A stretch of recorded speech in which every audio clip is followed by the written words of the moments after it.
podcast. I am your host, Audrey Neff, and I am joined by someone. This will be his third episode on the True to Form podcast. He is our first guest that will have 3 episodes on the podcast, who is an industry vet. I'm sure all of you guys know who he is already. His episode back in, actually, Fran, it's Fran Acunzo is our guest, though, not to give it away. But his episode, the part 1 of his episode, is still our most downloaded podcast episode to date in True to Form history. So in all 5 years, the first episode we did with Fran, which was last year, it was part 1 of the state of the medical aesthetics industry. So I encourage you guys to check it out. But it's still our most downloaded episode. So Fran, you are our most downloaded episode. So obviously our most popular guest. So welcome back to the True to Form podcast, first of all. Thank you, Audrey. It's a pleasure to be back. Yes, definitely. It's great to see you. You look phenomenal. And to just kind of give a brief intro to our listeners today, we're going to shift gears a little bit in this episode, which I'm actually really excited to do. So for those of you guys who haven't been following, both Fran and I recently went through some similar but different medical scares related to our brains. So we actually wanted to dedicate this episode to kind of talk through the challenges that we went through and share our stories, and hope that it can help people out there in the industry that are going through tough times, whether it's medical related or something else.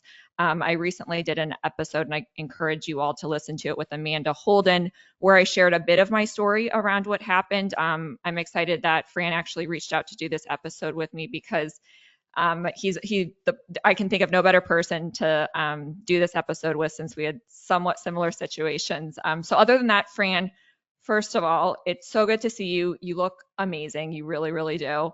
I'm so glad that you are doing better. You are definitely a very loved person in this industry, without a doubt. So Fran, for those of you guys who don't know, he is the co-founder and CEO of Acara Partners and president of Princeton Medspa Partners. They are acquiring businesses and practices in the industry. So they are a consolidator in the space. Just went through I'll actually not give it away. We'll get to a business update at the end. And he is also the winner of the Lifetime Achievement Award from a couple of years back for the Aesthetic Guide Industry Award. So other than that, Fran, first of all, welcome back. If you could please do a brief intro, just short intro, since probably most of our listeners know, and then I guess we'll just dive in and start from the top. So kind of talk about what happened. Okay, great. As you mentioned, Audrey, I have been involved in this industry for 30 years. My wife and I launched the very first med spa in the US in 1996, when we merged our company with a cosmetic laser company. We had a spa company and created a medical spa company, and have done many things since then, including consolidating 24 of the top spas in the country, ran a chain of 37 medical spas, consolidated 11 med spas just recently, and continue to grow with Princeton Medspa Partners. We have Acara Partners. We've launched over 180 medical spas throughout the United States for hospitals, for doctors, for entrepreneurs. We also happen to have the Sciton distributorship for New England. And that's headed up by my 2 boys, who sell lasers in New England. So we kind of have our hands in a lot of things in the aesthetic medical industry. Yeah, definitely. And you certainly have done everything for the most part in this space. So it's really cool to have you back on the podcast. Obviously, Thanks. I wish it was under better circumstances, but I think that what doesn't kill you makes you stronger. And so it definitely, and it changes our perspective on everything in life. So I'm going to let Fran go into it. But for those of you guys who have been following Fran on social media, you probably will have seen some videos he's been posting. He's been regularly updating us on things. But Fran, I think it would be great if you could walk us through kind of what what happened over the last year with you So, medically. so a year ago, I had some kidney issues, and I dealt with that last summer. And then I was dizzy, and everybody kept saying it was because of the kidney situation. But it was prolonged. And I went to an ENT, and they did a battery of tests. And they finally just said, you just need to go get a brain MRI. And that was in November.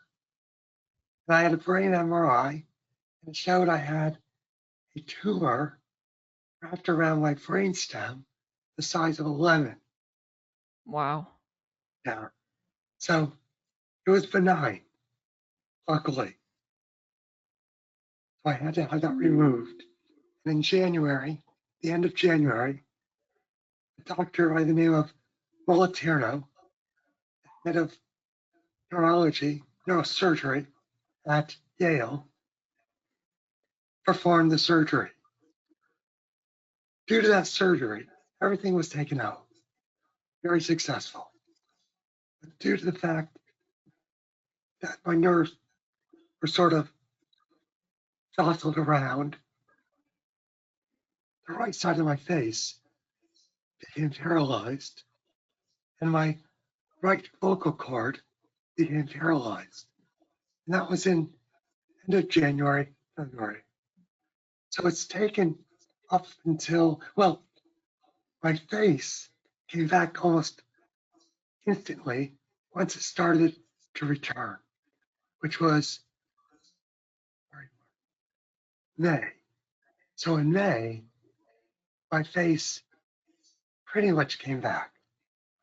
And then 3 weeks ago, my voice started to not completely come back, but become much stronger. Yeah. So it's what they expected, what they said it would happen. Just had to be patient. Hard to be patient when your work involves using your face and your voice. But I'm almost there. And in the next 3 to 6 months, I'm sure I'll be 100% back. Yeah. And patience is key. So let's go into, I want to go into this really quickly, and then I want to share a little bit of my story too to hopefully Yes, help people, since look at Fran and that. I went through some severe medical scares, both of us. So on the patience thing, being patient can be hard. It's mental. It goes it and until someone experiences something like something you and I have experienced, it's hard to understand it until you're actually in the middle of it going through. And I think a lot of us, we go through life and, when we're all so busy, doing all of these things. I mean, you've had an amazing career in the medical aesthetic industry, and you're constantly doing different things. And now you have Princeton Medspa partners, and you guys are acquiring, and you had the Medspa 810 franchise for a while and all these other things. And I think in some cases, sometimes we feel like, and maybe this is just me, but sometimes we can feel like we're invincible almost, just because we're doing all these things and our health is good and we are just like, okay, we're good. And then all of a sudden, one day, everything changes. And then when you come out on the other side, it can be hard to give yourself grace and be patient with the recovery process. So talk about how you've been able to kind of reset your mindset to be patient Yes, through this. Audrey, you're so correct. Trying to be patient on the recovery is the hardest thing I've had to do. Thank goodness. My industry friends, my friends, and my family have actively supported me through the process.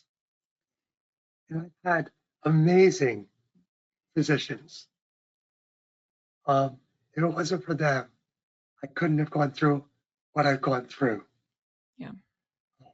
It's funny because you think of Botox as aesthetic, but for me, my plastic surgeon is using it as a corrective.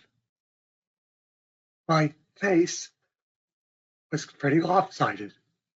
You know, I had a completely flat forehead on my right side and all of my wrinkles on my left.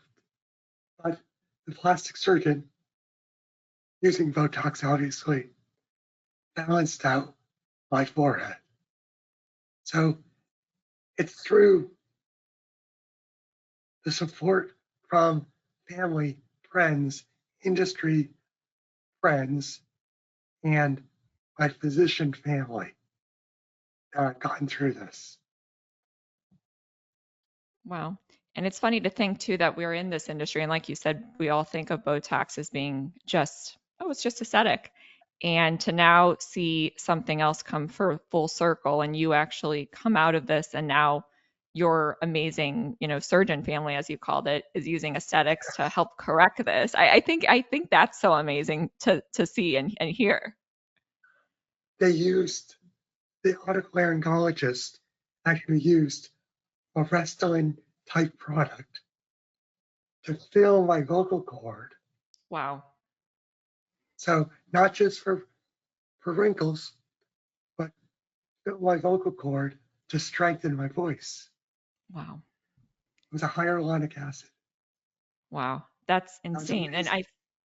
I feel like now we can almost have a shift on this industry. Like this can be, in some cases, life-changing care as well when we start talking about aesthetics. So I figured you had some aesthetics done, and I was hoping you'd go into it Yeah, because it can be common with people, also people that have a stroke, and if they come out of it like that, it can help with that. So that's amazing to hear that you did Restylane and Botox. Were there any other procedures that were used, or were those the main two? those were the two. Yes. Wow. Wow. It's funny So because I was going to say, they're about to fill. So my nasolabial fold was 0. I didn't have one on this side. They're about to fill it. I had the appointment, and that week everything started coming back. wow. So we didn't have to. Wow. So, That's amazing. So I want to go back now a couple of steps and just ask you. So it started out you were having kidney issues. That was yes, what initially happened, and then eventually they suggested that you get a brain scan, and then that's when you found the tumor. correct. Okay. So So go ahead. no, I was just going to say, I had the kidney issues, and um, they could cause me to be off balance, Yeah.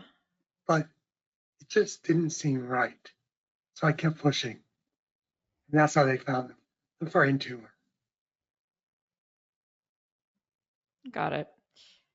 And that's, I mean, has there been any advice of like, are moving forward, like do you have advice to people on because there's a lot of things that people can do now, like there's Pernuvo scans and other things out there that can find things a little bit proactively. Do you have any recommendations of people into this industry of maybe things that you would recommend that they do?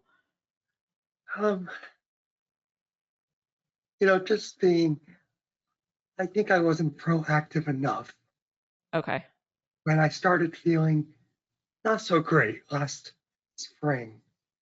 Yeah. Um, and I should have gone and had some things checked out. And I waited, and I probably waited a little bit too long. Yeah. And there's no reason to wait. It's so easy to get just blood tests, basically, and urine analysis. And Okay. so I would have been better off if I didn't wait. Yeah. So everything worked out fine. Yeah. And so let's build on that now, because that's a good lesson to everyone, especially those of us in our industry that are going a million miles an hour every day. And we all do it. I do it too. I was 6 months late to my dentist appointment this year because and that's obviously a different scenario, but Oh, just using that, yes, when we're busy, we all procrastinate medical things for some reason. Like aesthetics, it's like, oh, we just want to go do it. But when it comes to medical, it's like, whether it's, your annual skin cancer checkup and things like that, which I need to do still, like we push it and it's easy. procrastinate. So that's a Yes. good lesson to everyone on, just like you said, you were not feeling the best and you waited too long to kind of, obviously everything worked out, but you could have been proactive with it. And so I think that's a good lesson for everyone to take away with this. And I had a That's similar right. experience too. Was I, so to go back a couple of steps, I shared it in a little bit in the episode I did with Amanda Holden, but on April 23rd, I had a stroke. It was a or a hemorrhagic stroke, specifically called a subarachnoid hemorrhage, which is a brain hemorrhage typically caused by an aneurysm burst. However, and actually, this is wild. So this is why I will never look at life the same. Is and this is straight from the Cleveland Clinic website. And I didn't know these stats till I got out of the hospital, but and so I want to give a lesson to our listeners too on listening to your body. And I'm going to go into why really quickly. So I'm glad I can share a little bit of my story now that I have Fran on this episode. But so subarachnoid hemorrhages, and it makes me sick to my stomach to even read these stats, but half of people who have them experience sudden death. And then of those who make it to a hospital, a third will die, a third survive with permanent brain damage, and a third return to their normal function. And if we put that into numbers, and sometimes I get emotional talking about it, but it's positive because I'm on the other side now, is only 15 people in every 100 come out of it alive with no brain damage, which is just insane to think about. So on the topic of listening to your body, because this is something I could have done better. I was really wearing myself down for probably 6 months and pushing myself past my limit. And I knew I was doing that. And I started getting sick a lot. And I normally don't get sick. And I would, Fran, you travel a lot. I travel a lot. I was like, every month I was getting sick, I was going and getting a steroid pack to just make it through my next trip. And I should have listened to my body then and slowed down. And I think that's why this happened. I'll never know why it happened, why God decided Right. that this needed to happen.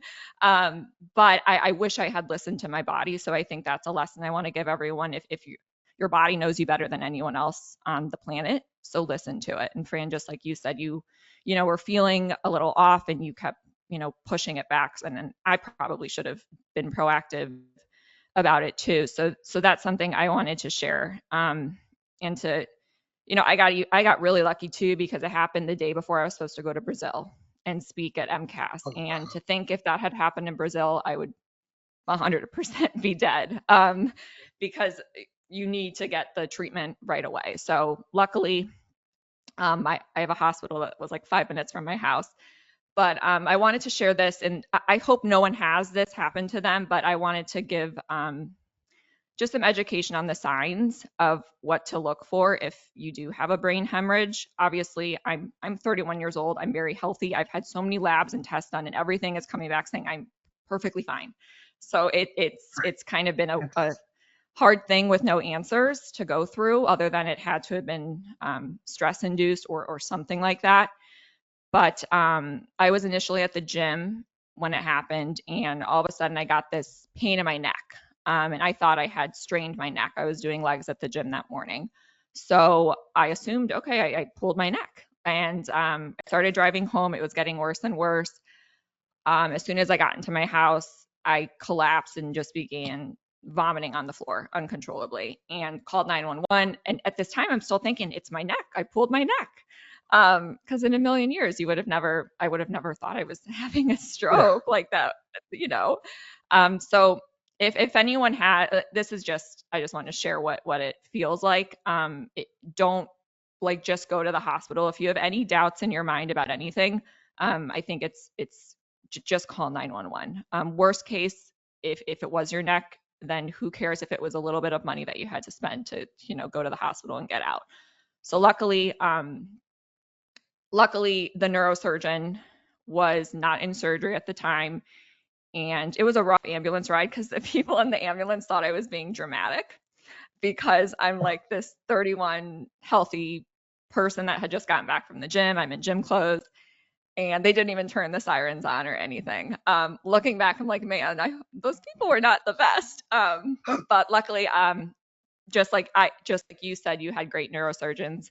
The hospital I went to, it's in Boca Raton Regional Baptist Health. They have a really good neuro institute, and I got really lucky that the neurosurgeon was not in surgery. And within 30 minutes, I was under anesthesia, and they were doing a cerebral angiogram procedure where they go up through like a vein in your groin up into your brain. It's crazy how they can do this stuff now with a camera. Amazing. And Yes. they suspected it was a brain bleed, which was what they found. So treatment, you need to get treatment right away. So I was in ICU. It ended up being for 16 days. It was a really, really rough 16 days. It was the pain of having a brain bleed is no joke. Luckily, I didn't need to have my skull drilled into, because the younger you are, the less space you have in your brain for the blood to go. So just to make this quick and summarize it, the first couple of days were scary because they couldn't find the source of the bleed. So no one knew what was going to happen because they couldn't find an aneurysm. So it was, for a couple of days, it was really scary for my family. They didn't know if I was going to make it, if I was going to have brain damage, all this stuff. I don't remember any of this, to be honest, because I was so drugged up. It was certain, it's your body kind of blocks things out, I think, when you're going through situations like this. Because the first week in ICU, I really barely remember it. But it was tough. The pain was the worst pain of my life. But to put a positive spin on it, I ended up being okay. And just like you said, patience was the hardest thing. So I want to go a little bit more into detail now. But I did want to share my story. So I thank you, Fran, for allowing me to do that. Because I didn't get to do that on the episode with Amanda. And so I hope this helped someone. Moral of the story for me was listen to your body. But coming out, it was hard because, and so this is where I want to go into next, Fran, is 1 second, you're fine, and the next second, everything can change. So I went from being able, like I was at the gym that morning, to not being able to walk. I could barely walk, and anyone who knows me knows I work out every morning. I track what I eat. Like, I'm a very healthy human.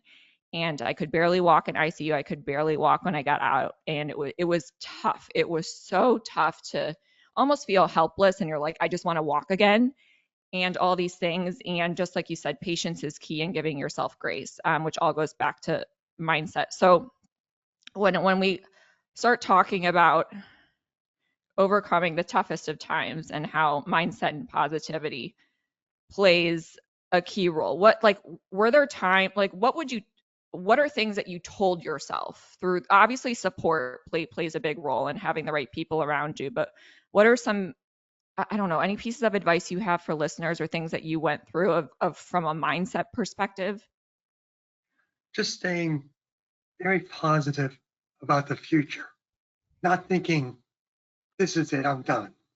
Yeah. But thinking I need to get past this and get back on with my life.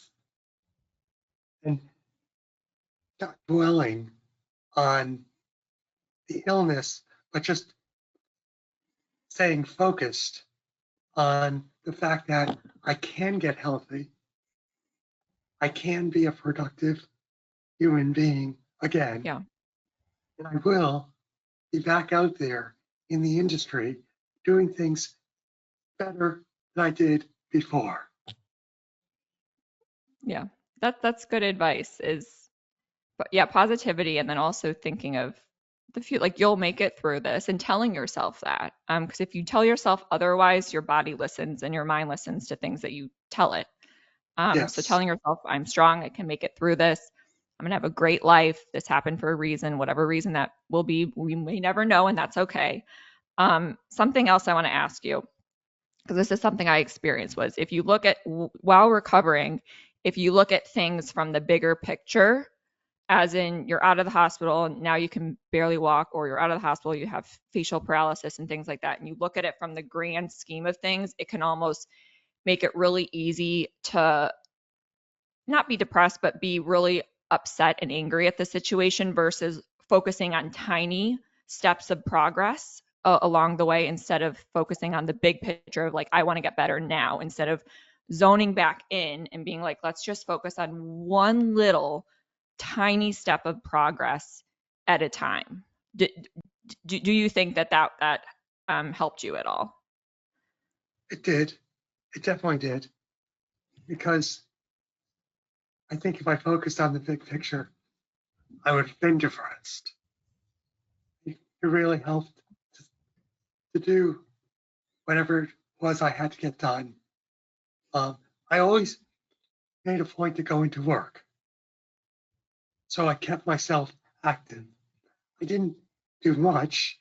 I'd only go in for 4 hours, 5 hours, but I kept forcing myself to get at my desk and just review my day, think about what I wanted to accomplish.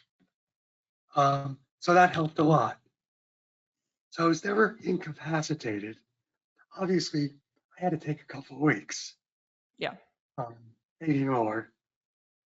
Like you said, you don't remember a lot of it. I was in the hospital with the brain tumor, I think 10 days, and probably don't really remember the first 5. Yeah. Um, but there were so many small things that I had to do, from doctor appointments to at-home care. I just need to stay focused on that versus Yeah. the big picture, Yeah. which would have probably gotten me a little down. Yeah, definitely. And I figured that you probably had a similar outlook on that as well. And going back to how you said, you once you were able to, you tried getting some work done, whether it was a couple hours a day and things like that, and stimulating your mind. So let's go into this, because I remember that's something I did too. I think after ICU, I took a week on my couch. And then I think the second week was when I started doing emails. And Yes, everyone was like, "You are crazy. Don't do that." But for me, it helps. It helps stimulate, because I was healing from I still had blood. It takes weeks for blood to reabsorb back into your body. So the blood in my yes, brain was traveling down my spinal cord, and you have to just wait. It's kind of a waiting game. And my mind was very foggy getting out of ICU. I couldn't remember words, and it was not to how we are now. But the working thing, because I had a lot of people that were like, "You're crazy," but working and doing and stimulating your mind, it helps you be distracted, but I think, in my opinion, it helps you heal a little bit faster too. So talk a little bit about that. especially the brain. Using, with what I had, they took out the tumor, did a craniotomy on the side here. They took out the tumor and everything got stretched and pulled. So the synapses weren't firing correctly. So I almost had to exercise my brain to get it to function correctly again. Yeah. And so it was just good for me to continue to do my emails and communicate to people within the industry. And so I found that very therapeutic from the standpoint of healing the mind, but healing my mind, Hmm. which needed to be healed, my brain. So, Yeah. Yeah, yeah, I totally agree. And yeah, we get it because we both had brain injuries. So like, it is yes, stimulating your mind helps you, instead of sitting on the couch feeling sorry for yourself and just being so angry at the world, like think like just kind of compartmentalizing, but focusing on baby steps of progress, versus getting stressed out at the bigger picture. And then support. So I want to go into support next, because you touched on it a bit, is having a lot of industry support. And I felt the same way. The amount of support I had from the medical aesthetics community was so touching. The prayers, the messages, everything, it really helped me fuel like motivation to mentally work on myself getting better, because it can be really, really difficult going through things like this. So talk about how like support from the industry helped you. I actually printed the pages and pages of support that went out to me when I posted the first reel that I did. It just came pouring in. And it helped me to actually Hmm. look back once in a while and read through everything that people had to say. It was so heartwarming. But I have to say, yes, the industry support was incredible. But my business partner, who's my wife, has dedicated her life to me through this process. She has been my chauffeur. She has been my eyes and ears when it comes to making sure I go to all the appointments I have, tracking all the medications, just everything. Yeah. She has been such an incredible support system. I couldn't have done it without her. Oh, I love that. And it's, yeah, support. I mean, having your family and loved ones around you, but then it is amazing. Obviously that helps, but then also having the industry behind you, because obviously, Fran, you've had a big impact on this industry. So to see kind of that come full force in support for you, I mean, I, I totally get the feeling. It was Yeah. this industry is really full of amazing people and amazing souls that we care about each other. And Yep. so um, I want to say a thank you to the industry for on behalf of both Fran and I. Like you guys, you Most definitely definitely. helped. Yeah, helped us, and Yes. I love that, and I love that you printed that out. That's so cool because now, yeah, you have just like you said, you have that to go back to, Right. and you have that to go back and remember when you were going through a really challenging time, which leads me into the next thing I want to discuss before we go into a business update, is let's call it perception on life now. So obviously, when you go through things like this, and only those who go through things like this can relate to it. Your perception on every tiny little thing in life has drastically changes. Um, just the tiniest things that you would have never really been grateful for. Let's call it like just getting out of bed, going to the gym, whatever it may be, just little things, turning on your Sure. computer. So go into this, like go into how your perspective has changed. Oh, it totally has changed. I really appreciate every moment of life, every little thing. Um, a good meal, like, Yeah. wow, because it was tough to eat right after the Yep. surgery, and now it's fine. Um, just being with friends and family, Yep. spending a night out with friends, my boys. I am so grateful for my boys. Um, I don't know if you know, they're both in the industry. Alex, the oldest, heads up Maine to Virginia, director of sales for Cyton, and Zach heads up New England distributorship for Acara. We distribute Cyton lasers, and he was actually just named Rep of the Year Wow. um, Wednesday night. So that was exciting at their annual GTM conference. Um, and things like that are just so special to me. I appreciate it now more than I think I ever would have in the Mhm. past. And I'm Yeah. looking forward so much more than I used to get out there and go to events, conferences, and to begin to speak again and be able to enjoy sharing my wisdom and knowledge about this industry. That keeps me going and keeps me really motivated. Yeah. I love that. And it's pretty cool when you have this new perspective and gratitude towards the tiniest things in life. And so, yeah, for our listeners, I would also add like, because we just like we kind of already touched on, Fran, we all go a million miles an hour. We're like so focused on work, pushing back things that we're procrastinating and we shouldn't be, whether it's medical related, health related, getting checkups and things like that. But also something I want to, advise our listeners is to always be present in moments because you'll never get those moments, seconds, minutes, time with that person. You'll never get that again. So Great. that's something I learned, and I look at everything so differently, just like you, Fran. A phone call with my parents, a phone call with my sister, every little thing, like every morning when I wake up, like so the gratitude like you have every single day, it gives you this whole new outlook on life. So I believe everything happens for a reason. I know this happened for a reason, and that helps you get through tough times too, because as we already kind of touched on, what doesn't kill you makes you stronger, and That's it right. is so true, and it's a very humbling thing to go through, I think for sure.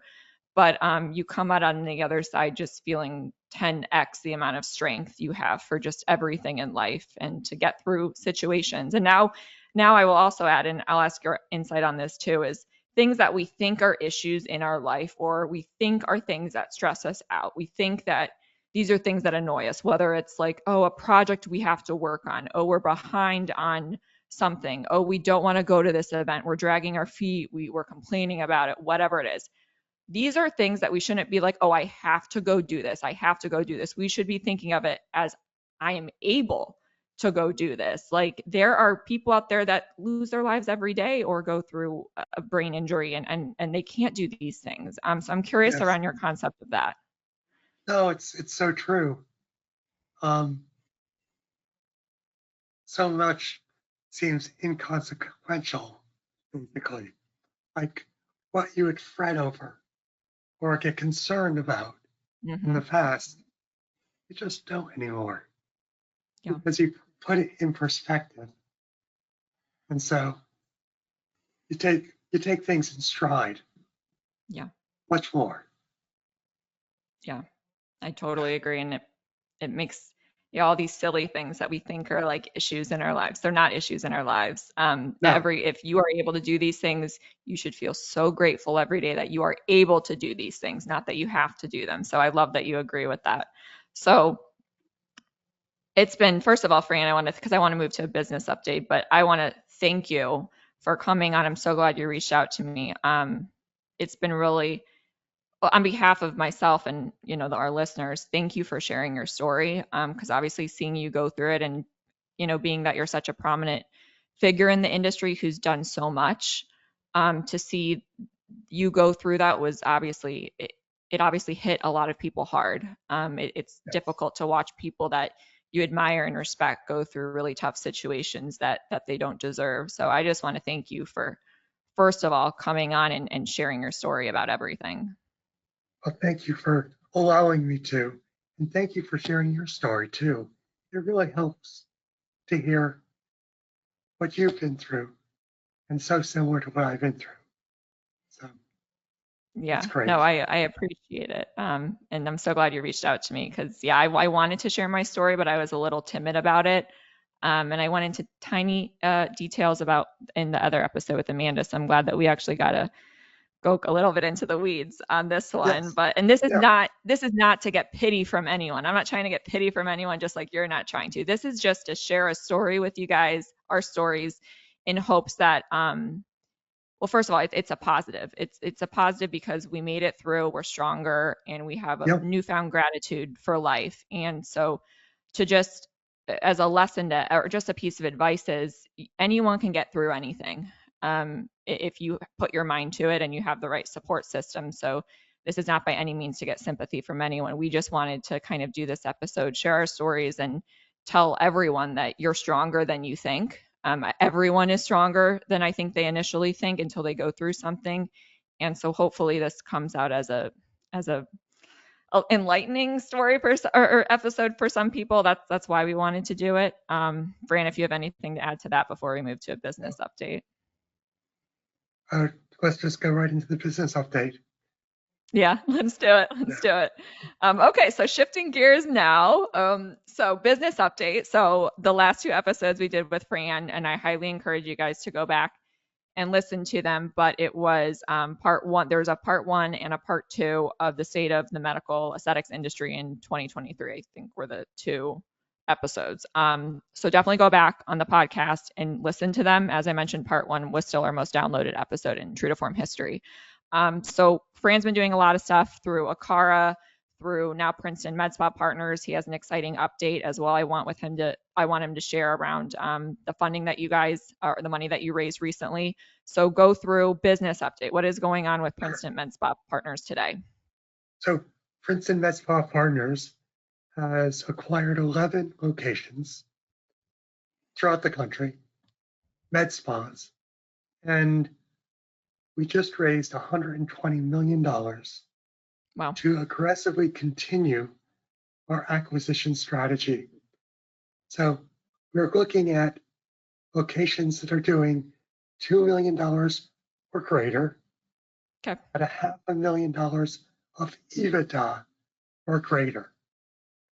So please contact me if that's you and you're interested in selling.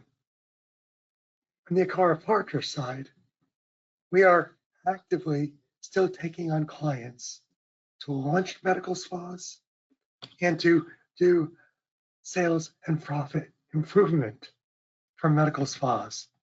And a lot of that I am personally taking on and doing that work now that I'm back full time.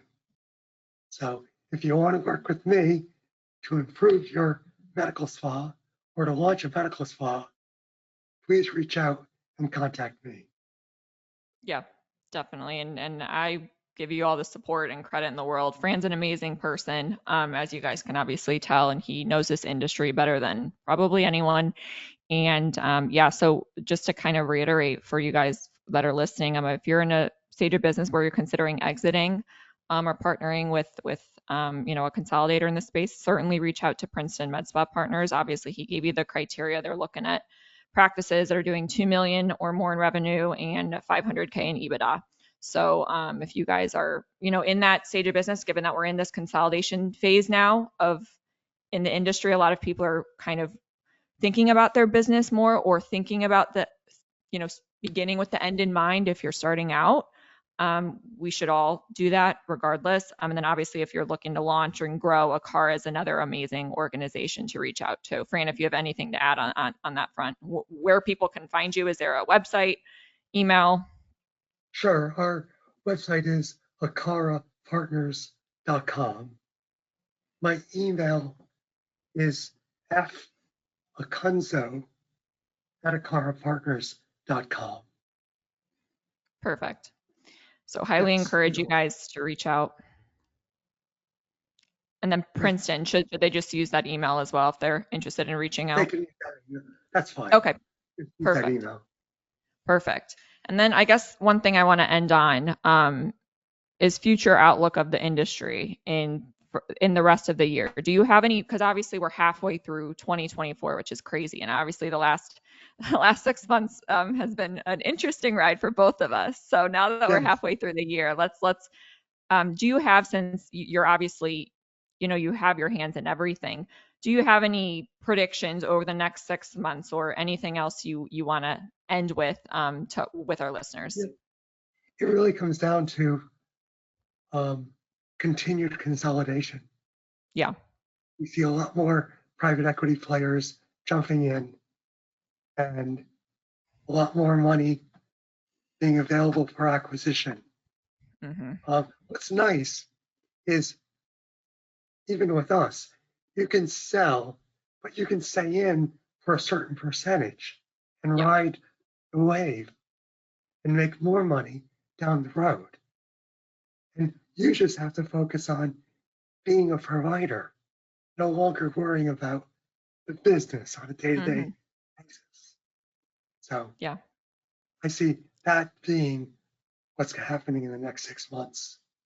Yeah, I agree. And just like Fran said, they're obviously, and we're seeing a lot of platforms, come into this space that are PE backed and other types too, but private investment groups. But yeah, to just kind of end with what Fran said, this is a big thing, I think, is a lot of people get freaked out about it because they're like, well, I don't want to just sell my business and then be gone. Like there are opportunities out there with firms such as Princeton Medspa where you can sell and get equity in the next,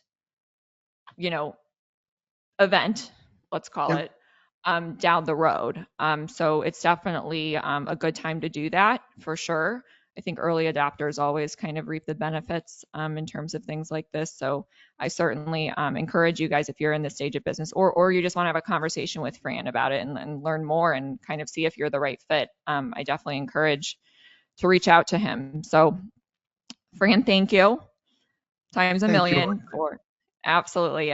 It's so good to see you. It's so good to see your Same. miraculous recovery so fast. And so this was a special episode. I'm really glad you reached out to me to do this, because I was like, yes, absolutely, I'm in. Right. So hopefully this helps some listeners. But I just want to say thank you from the bottom of my heart for continuing to be an impact on the industry, and to just see your resilience is really inspirational as well. So thank you. Thank you.